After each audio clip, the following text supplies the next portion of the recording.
permanent symbol of roadside wonder, photographed by travelers, musicians, and film crews for decades.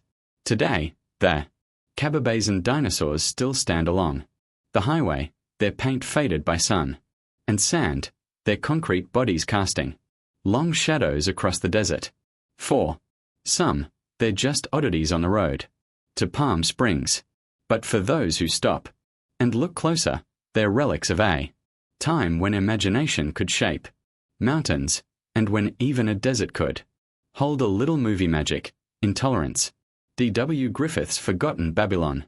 Long before Hollywood became synonymous with spectacle, one man dared to imagine cinema on an impossible scale. That man was D.W. Griffith, a pioneering director whose ambition reshaped early film. In the year 1916, after the controversy of an earlier picture, Griffith conceived Intolerance, a monumental silent epic that required the recreation of entire worlds. For the Babylon sequence, he built a towering city on Sunset Boulevard at Hollywood Boulevard, an audacious construction that briefly turned Los Angeles into ancient Mesopotamia. On a vast lot at the intersection of Sunset and Hollywood, crews raised massive plaster walls, colossal elephant statues, and stairways wide enough for hundreds of extras. The Babylon set was enormous. Walls reported to reach around 300 feet in places. Vast arenas and temple facades crafted from timber, steel, and plaster. Thousands of workers and more than 3,000 extras populated its streets during production, bringing Griffith's vision to life with a scale unmatched at the time. The cost was staggering for the era. The Babylon sequences alone consumed a substantial portion of the film's budget. When the production ended, financial strain and the practical difficulty of dismantling such monumental facades left the set standing and slowly decaying. For years, the ruined structures loomed over the neighborhood, a cinematic ruin visible to Angelenos and curious sightseers alike. Film historian Kevin Brownlow later reflected on the set's paradox. It was a triumph of imagination and a cautionary tale of excess. The first great Hollywood ruin, he called it, marking both the cinematic grandeur and the financial recklessness that could accompany it. By 1919, the crumbling set had become a fire hazard and was dismantled. The site's memory survives in photographs, stories, and in the architecture of Hollywood itself. From the kit of later recreations to the grand designs of public spaces that echo Griffith's elephants and arches, the intersection where Babylon once loomed is now home to the Vista Theatre. But for a brief blazing moment, that corner was a gate to an ancient world, Popeye Village, Malta's forgotten musical set. In the late 1970s, Hollywood turned its gaze to the Mediterranean.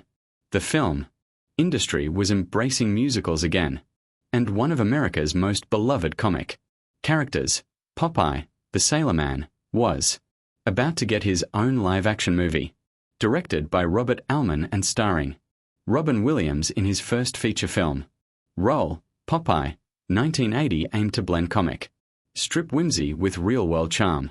To capture the look of the animated world, producers decided not to use a studio backlot. Instead, they built an entire seaside village from scratch on the coast of Malia Bay, Malta. Construction began in 1979. Over 150 carpenters and builders worked for 7 months to raise 19 wooden structures along the rocky shoreline.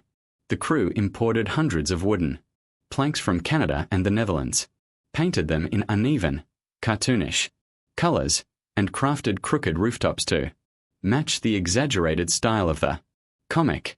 When filming began, the set looked like it had stepped out of a storybook. Crooked houses, a dock filled with fishing boats, and Popeye's own cabin overlooking the sea. But despite its visual magic, the film itself met a lukewarm reception when Released in 1980. Critics were divided. Audiences were puzzled, and the musical faded quietly from theaters. Yet, the village remained. When production wrapped, Paramount Studios left the entire set standing. Local residents began calling it Sweet Haven Village, after Popeye's hometown. Years later, a Maltese guide reflected, "We used to think they would take it all away, but it became part of us instead." Today, Popeye Village still stands, its once bright colors faded by sun and salt. It's been preserved as a small open-air museum and tourist attraction. Visitors can walk through Olive Oil's house, explore Popeye's boat, and stand where Robin Williams sang his first lines as the sailor with a pipe and a heart of gold. It may not have made box office history, but the village endures, a cheerful ghost on the edge of the Mediterranean, proof that sometimes movie magic finds a way to outlive the movie itself. Star Wars, the Tatooine sets of Tunisia. When George Lucas began filming Star Wars Episode 4, A New Hope, in 1976, he sought a lived-in, sun-bleached look for the desert planet Tatooine. Instead of a pristine soundstage, Lucas chose real dunes and vernacular architecture, and he found his planet in the deserts of Tunisia. Lucas shot across locations such as Chatel, Jared, Matmata, and Toza, where traditional Berber architecture and salt flats provided the textures he needed. The crew used underground homes in Matmata, including the Hotel Sid Driss for the Lars homestead, and constructed additional dome facades and props that blended with local forms. Harsh conditions, searing heat, logistical challenges, and even a destructive sandstorm made shooting difficult, but they also lent authenticity to the film's imagined world. Tunisia would later host other international productions as well, including Life of Brian in 1979 and The English Patient in 1996. But those came after Star Wars and used the same stark landscapes for very different stories. Mark Hamill remembered the desert vividly. It was like filming in another world. The heat, the wind, the horizon that never ended. The struggle with the elements is part of why Tatooine felt so real on screen. When Star Wars premiered in 1977, the images of twin suns and windswept courtyards entered popular imagination. Decades later, fans still journey to these locations. Some sets have been rebuilt for tourism. Others are slowly reclaimed by sand. Standing where Luke once stood is a reminder that even the most futuristic fantasies can be rooted in the oldest, most patient landscapes on Earth. The Last Emperor, Beijing's Forbidden City, reclaimed. In the mid-1980s, director Bernardo Bertolucci set out to tell the story of Pui, China's last emperor, a boy crowned ruler at the age of 3 and later reduced to a prisoner of his own history, to capture the grandeur and tragedy of his life. Bertolucci made an extraordinary request, permission to film inside the Forbidden City in Beijing, the imperial palace sealed off 4 centuries. It was a request no foreign filmmaker had ever been granted. In 1986, after years of negotiation, the Chinese government allowed Bertolucci's team to shoot within the palace walls. For 85 days, the film crew worked across vast courtyards and echoing throne rooms, once reserved only for emperors. More than 19,000 extras were used for ceremonial scenes, dressed in robes modeled after Qing dynasty garments. The result was a production on a scale rarely seen before or since. The film traced Pua's journey from divine ruler to ordinary citizen, a reflection of China's own transformation through the 20th century. Every visual detail from the lacquered doors to the golden roofs was authentic. The crew respected palace protocols. No nails driven into ancient wood, No equipment placed on the marble. Thrones. The Chinese authorities even restored parts of the complex before filming began, effectively using cinema as a tool for cultural preservation. Bertoli later said it wasn't a film set. It was history breathing around us. You could feel the ghosts watching. When The Last Emperor premiered in 1987, it stunned audiences with its visual splendor and emotional depth. It went on to win 9 Academy Awards, including Best Picture and Best Director. But beyond the awards, its greatest legacy lay in the Forbidden City itself. For the first time in modern history, the world saw the inside of China's imperial heart, not as myth, but as a living, fading memory. Today, visitors still walk those same courtyards, some whispering lines from the film. The Last Emperor did more than tell a story. It reopened a gate that had been closed for 600 years. The Lord of the Rings, New Zealand becomes Middle-earth. In the late 1990s, New Zealand was known for its stunning landscapes, but not for Hollywood blockbusters.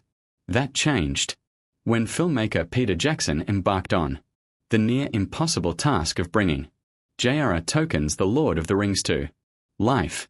What began as a trilogy of fantasy novels became one of the most ambitious film projects in modern history, and it left behind not just movie magic, but real physical remnants across the countryside. From 1999 to 2001, Jackson's team transformed dozens of New Zealand locations into the realms of Middle-earth. The most famous of them all was the Shire, built on a family farm near Matamata on the North Island. The production carved winding paths into green hills, built round hobbit homes, and planted vegetable gardens months before shooting to make them look naturally lived in. When filming ended, the set was partially dismantled, the props removed, the doors sealed. For years, the remains of the Shire sat quietly under rain and grass, becoming part of the landscape again. Cows grazed beside the old hobbit holes, unaware they stood on the remnants of cinema history. Then, when the Hobbit trilogy began production in 2009, the set was rebuilt, this time in permanent materials. Today, Hobbiton stands as one of the few film sets still lovingly maintained, attracting thousands of visitors each year. But other Middle-earth sites, the Adora set in the remote Ashburton Lakes district, the ruins of Alien, and the paths of the dead have long been reclaimed by wind and wild grass. Jackson once said, "We didn't just build sets. We built a world." And for a while, that world felt as real as the one we live in. What remains of those sets isn't just timber and paint. It's the dream of a small film crew who turned an island nation into another universe, and in doing so, changed its destiny. New Zealand is now forever linked to Middle-earth. And in those quiet valleys where the last traces of the old sets fade beneath the ferns, it's easy to believe that the Shire never truly disappeared. It just went home. Baghdad Cafe, the Mojave outpost. In the vast emptiness of the Mojave Desert, there stands a weathered cafe that seems almost too strange to be real. A lonely outpost surrounded by endless sand and sky. It's called the Baghdad Cafe, made famous by a small, quirky film from the 1980s that captured the heart of audiences around the world. Yet, the story of this cafe, both on and off-screen, is one of survival, solitude, and the enduring power of human connection. In 1987, German filmmaker Percy Adlon arrived in Newberry Springs, California, looking for a setting that felt like the edge of the world. He found it in a rundown roadside stop, originally known as the Sidewinder Cafe, a dusty little diner along the old Route 66. There he filmed Baghdad Cafe, the tale of two unlikely friends, a stranded German tourist and a jaded American. Waitress, finding warmth and meaning amid the desert's desolation. The movie was quiet, odd, and deeply human. It went on to win awards across Europe and became a cult favorite in the United States. After the film's success, the Real Cafe changed its name to match the movie. But time has not been kind to the Mojave. The highway that once brought travelers past its doors has long been bypassed, and the town of Baghdad itself, once nearby, was erased from the map decades ago. Still, the Baghdad Cafe remains open. Its faded neon sign flickers in the desert wind, and inside, visitors from every corner of the world sign their names on the walls. Proof that even in isolation, stories endure. A note once left by a traveler reads, "The middle of nowhere is sometimes the center of everything." The Baghdad Cafe stands as more than a relic of film history. It's a testament to the lonely beauty of America's deserts, places that seem empty until a story breathes life into them. Here, surrounded by dust and silence, a small cafe became immortal, not through grandeur or special effects, but through the quiet truth that even the most forgotten places can hold a piece of the world's heart. Fort Bravo, the western fortress of Spain, deep in the sunburned Tabernac Desert of Almeria, Spain, lie ghost towns and studio parks that once doubled for the American West. The region became a hot spot for European and international Western productions during the 1960s and 70s, spawning several permanent sets that survive today as film parks and tourist attractions. Sergio Leone and his production designer Carla Sami used several locations across the Tabernac Desert during the making of his Dollars films, a specialist Western village by Semi, now the park known as Oasis Mini Hollywood, formerly Mini Hollywood Shao Yaka City, was built for a few dollars more, 1965, and was also used for scenes in The Good, the Bad, and the Ugly, 1966. Many other scenes for those films were shot at various nearby tabernas locations and in parts of central Spain and Italy rather than exclusively at any single studio lot. Fort Bravo, also called Texas Hollywood, is one of the surviving Western parks in the tabernas area and has been the site for numerous Westerns and television productions over the years. It is historically important as one of the region's long-standing film towns, though the most infamous Leon Village scenes are most often associated with Oasis, Shinny, Hollywood, and other tabernas locations rather than Fort Bravo being the primary set for those specific Leone sequences. A local who helped maintain the parks reflected, "The guns went quiet, but the echoes never left." The three major film parks in Tavernas, Oasis, Mini, Hollywood, Fort Bravo, and Western Leon together preserve the layered history of spaghetti Western productions in the region. Today, visitors can walk the dusty streets of both Oasis and Fort Bravo, seeing how different productions reused and reshaped the landscape. The Taberna Desert was never a single set for Leon. It was a cinematic terrain, patched together from multiple villages, fields, and canyons, a mosaic that turned southern Spain into the Wild West of European film. Bombay Beach, the deserted Riviera of the Salton Sea. Once, it was called the California Riviera. Families came here to waterski, fish, and dance under neon lights. Celebrities dock their boats beside shimmering blue waters. But today, the beaches of the Salton Sea are lined with salt-crusted ruins, the bones of a vanished paradise. This is Bombay Beach, one of the strangest, most haunting filming locations still standing in the California desert. The Salton Sea was born by accident in the early 1900s when an irrigation canal burst and flooded a low basin in Southern California. By the 1950s, The lake had become a fashionable resort.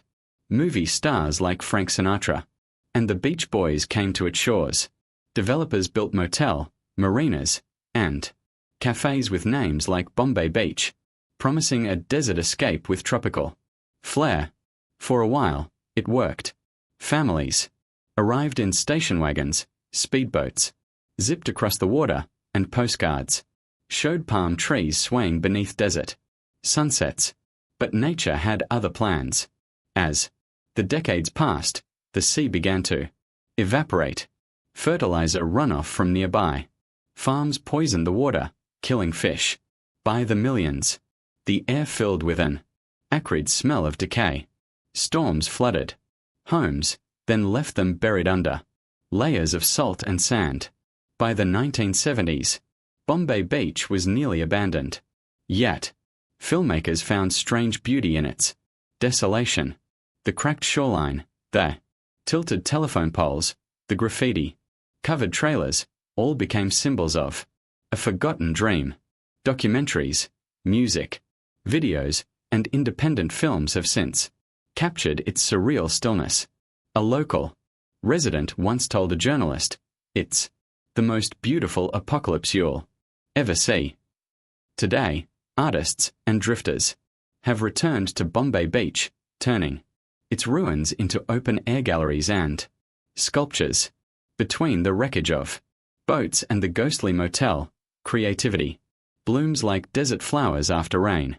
The salt and sea still glitters under the California sun, though now with a melancholy shimmer, a mirror of what once was, and at the edge of its fading waters, Bombay Beach endures. Proof that even the most forgotten places can find new life through art, memory, and film. Red Rock Canyon, the skeletons of countless films. Just 2 hours north of Los Angeles, beneath red cliffs carved by wind and time, lies a place that became one of Hollywood's most used natural backlots. Red Rock Canyon in California's Mojave Desert offered dramatic color, layered sandstone, and a cinematic scale that directors loved. A landscape capable of standing in for the American frontier, alien planets, and everything in between. Beginning in the 1930s, studios discovered that Red Rock Canyon's jagged ridges and wide vistas could double for countless settings. Production companies, including Republic Pictures and others, brought wagons, horses, and cameras into the canyon for westerns, cowls, and low-budget genre films. Over the decades, it appeared in movies ranging from classic westerns to 50s science fiction and later features. Titles linked with filming in Red Rock Canyon include Beneath the Planet of the Apes and a host of westerns and B pictures that used the canyon's natural formations as their stage. Unlike purpose-built studio towns, Red Rock's sets were temporary. Crews erected facades, staged gunfights, and then left. Over time, those ephemeral productions left small traces, rusted nails, discarded props, and old wagon parts half buried in sand. As location shooting became less common and the area gained protected status, nature reclaimed much of what film crews left behind. A location scout once said, "Every ridge here has been in a film.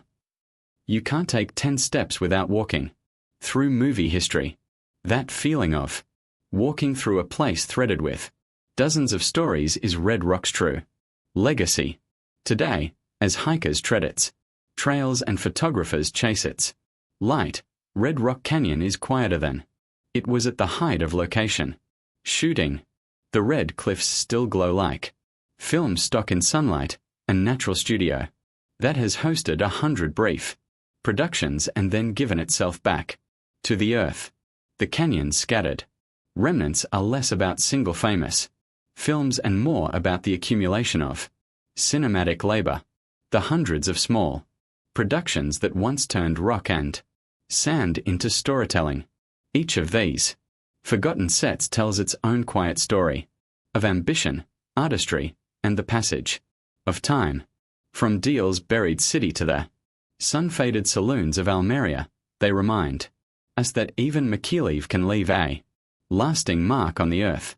Which of these abandoned movie worlds would you want to explore before it disappears completely?